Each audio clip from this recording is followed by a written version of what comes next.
Today we're talking about the little bit of knitting and the reading that I've gotten done. So grab a cup of something and your whip and let's get started.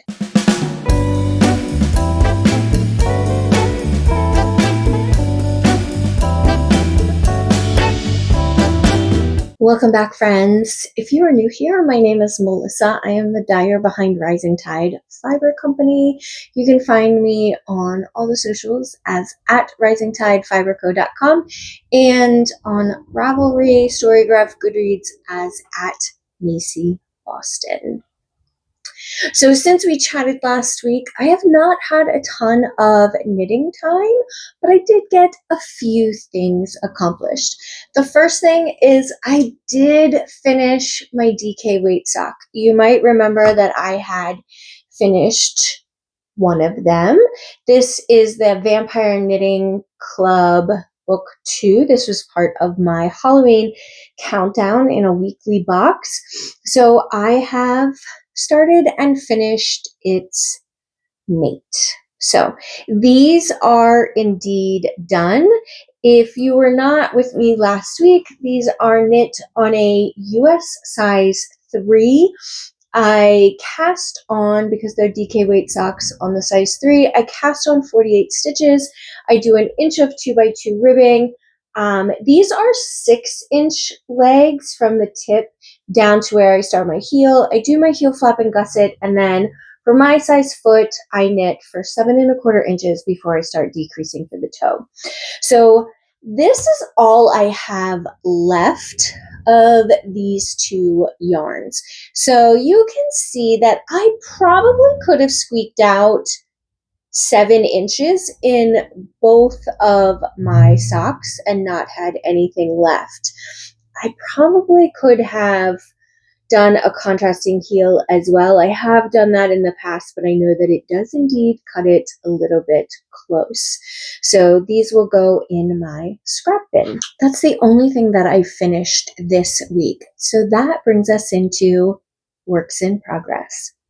So for my first whip, I am using the Ruby and Roses Homebody colorway.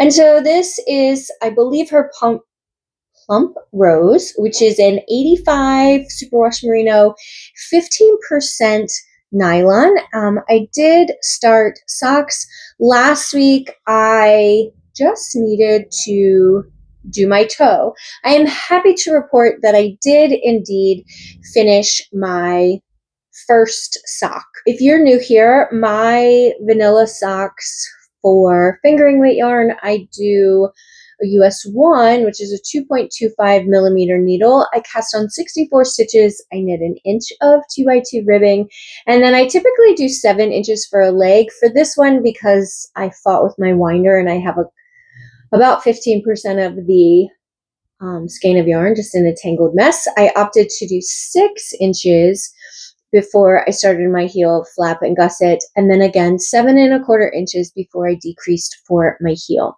So I did finish the toe of this one, and I cast on its mate, and I have done my heel flap and gusset. So I am on the foot. I am literally just going round and round. I think I'll have plenty of yarn. I did save the tangled mess in case I needed to maybe figure out how to untangle some of it in order to do the foot of this yarn. I normally don't use a full cake of yarn in my Rising Tide Fiber Company, but there's a lot more yardage. I want to say there's about 60 extra yards, 30 to 60 extra yards compared to this. So instead of playing yarn chicken, I did save it in case I happen to need it, but it looks like I probably won't. I didn't get much more. I did show you my West Yorkshire Spinner Christmas colorway. This is mulled wine. It does have some stellina, gold stellina in it. And I think I was about right here when I showed you last time.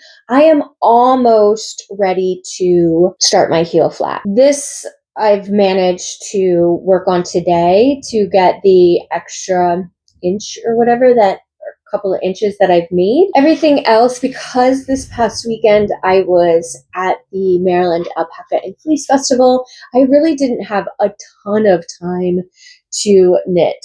I usually have a little bit when the festival opens each day, because it opens at 9 o'clock. It's kind of chilly, so maybe a little bit in the mornings, and then maybe a little bit when there's a lull, but not really a ton. And then I would come home at night because I do live not fairly close, but close enough that I can actually come home at night.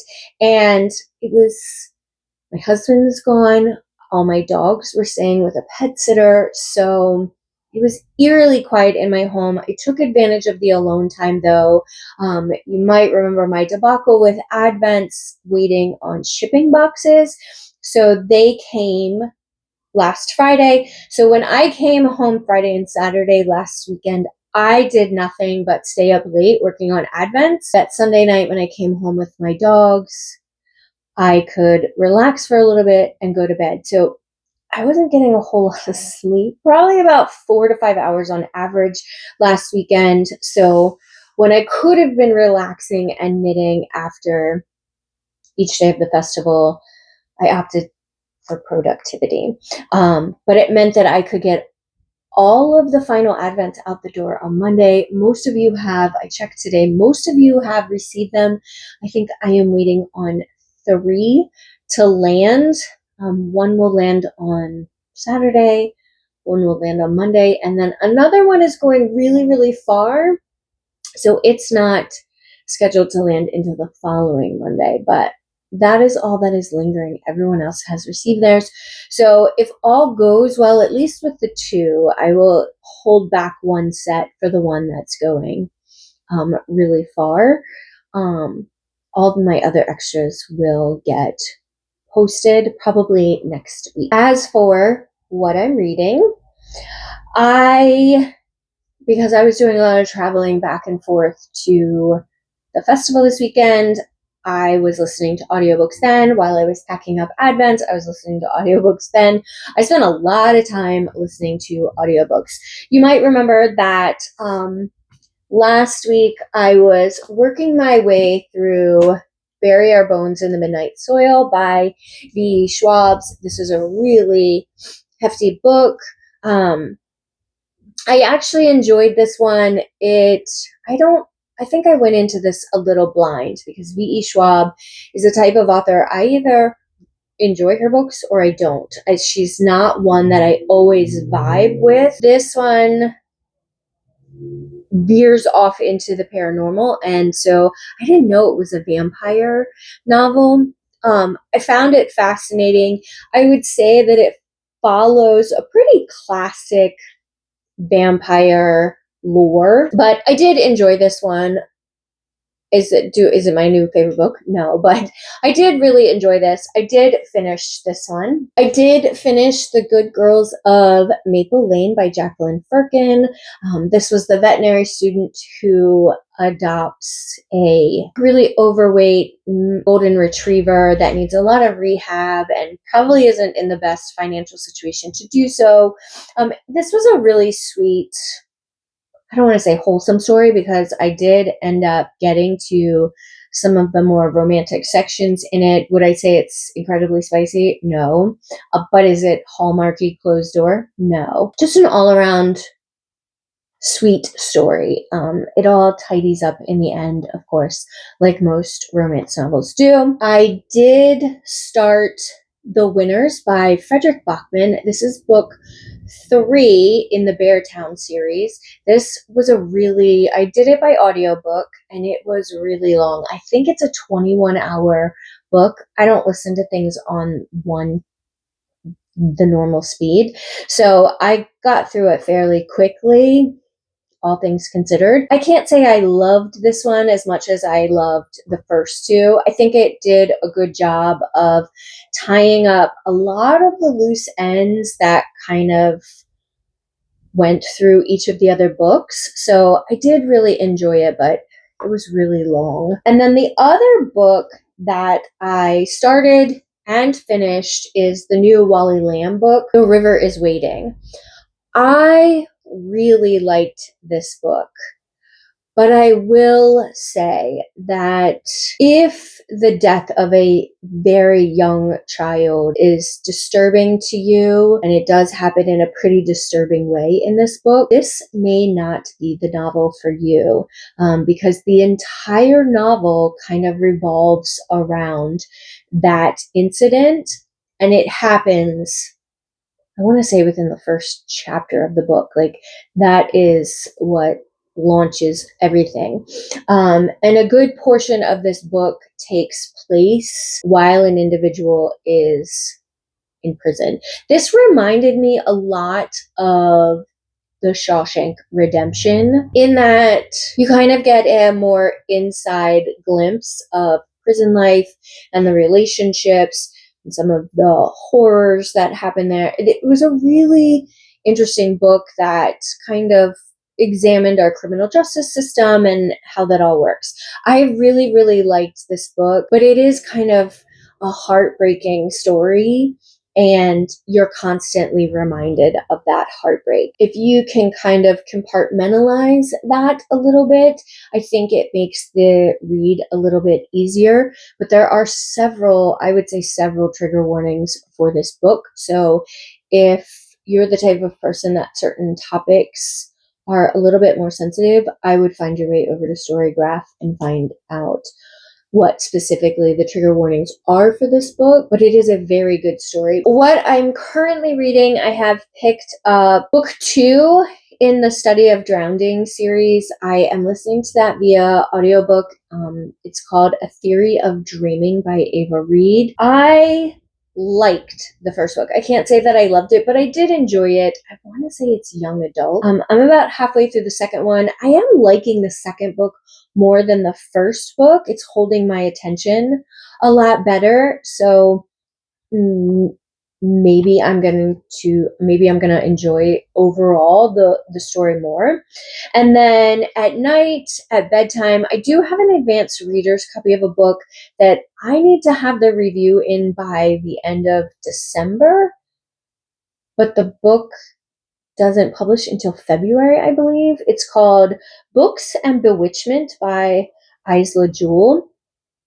Right now, I have a feeling this is a romance novel. I forgot to check, but I'm pretty sure it's a romance novel. And we are following a young woman who has inherited a house from her newly deceased grandmother. And her mom had always said to her and her sisters, like, do not ever go back to this town. Don't go, but never really gave them a really solid reason as to why not. And now she's having to go back to this town because of her grandmother's passing. So I'm finding it a little bit interesting, but I've been really tired at night, so I can't say I've gotten very far in it. As for life updates, I am, while you guys are watching this weekend, I will be with my knitting friends at a knitting retreat with my local guild. I am getting more excited. I've been packing today, and kind of thinking about projects that I want to take. I've decided I'm not taking any big projects. I will probably take my Ruby and Roses sock. I will probably take this sock, but this is going to get to the heel part. So it's not that I can't do a heel during social knitting. I just don't know if I want to. This one will be obviously quite easy to do until I get down to the toe, and then it'll be like not great for social knitting. I'm not really sure how much social knitting I'm going to get. I know Friday afternoon, Friday evening, I think I'll have social knitting. Saturday is really booked with workshops and social events like bingo, fashion show, all that kind of stuff. And I'm kind of wrapped up in some of that as the person in charge of like the music for the fashion show. And I don't know how much social knitting I'll get done then. And then Sunday morning we check out and leave. I am, though, going to wind up new yarn that I got this weekend from Frogget. This is one of their Christmas colors. It's called North Pole Book Club. I did snag it in a DK weight sock set. and I am chomping at the bit to get this cast on. After I finished these, I really wanted to cast them on, but knew that I should probably free up some needles and finish this sock, like finish some other things. I don't think this weekend I'm going to take garment knitting, but I am going to kick this up and have it. I would like to hurry up and get these off the needles because I did start pulling out the advents that I ordered, and I did discover that my woolens and nash, I ordered that in DK weight. So, apparently I will be having DK weight Christmas socks to knit during the Advent season. That pretty much sums up everything that I've done in the last week. I have to say, last week, when I asked you guys to tell me, when I was talking about Thanksgiving, and I asked you to tell me in the comments what your favorite food at Thanksgiving was, if you celebrate Thanksgiving. And what I noticed is that no one said turkey, or ham or any main dish I don't think, everybody was pretty much a sides. And it was pretty evident that sweet potatoes rank really high on the list for a lot of people. It was a lot of fun to go through those comments and just see what people had to say as their favorite. So that was a lot of fun. So those of you that commented, thanks for participating. I really enjoyed that. This week, I would love to know, are you preparing? Are you in clear the needles mode? Are you preparing for Advent knitting? What are you planning on doing during the month of December? I know a lot of us have Advents. Some people are on the side of the fence where they don't do anything with it in December, and they either put it in their stash or they work on it in January, or they're the type that works on it daily during that whole holiday countdown. So I'm curious, what are your plans for counting down to the Christmas holiday if you celebrate? I would love to know. And if you don't really have a game plan yet, go ahead and leave me some kind of Christmas emoji. I've already put up my tree and put the lights up on the house outside. I did that all today, only because my husband has been out of town for work for a really long time, and he's only getting to come home a few times. So I put it up early so he would have more opportunity to enjoy it. I usually wait till after Thanksgiving, but this year I did want to kind of maximize the amount of time he would get to enjoy it with being away so much. So until next time, friends, happy making.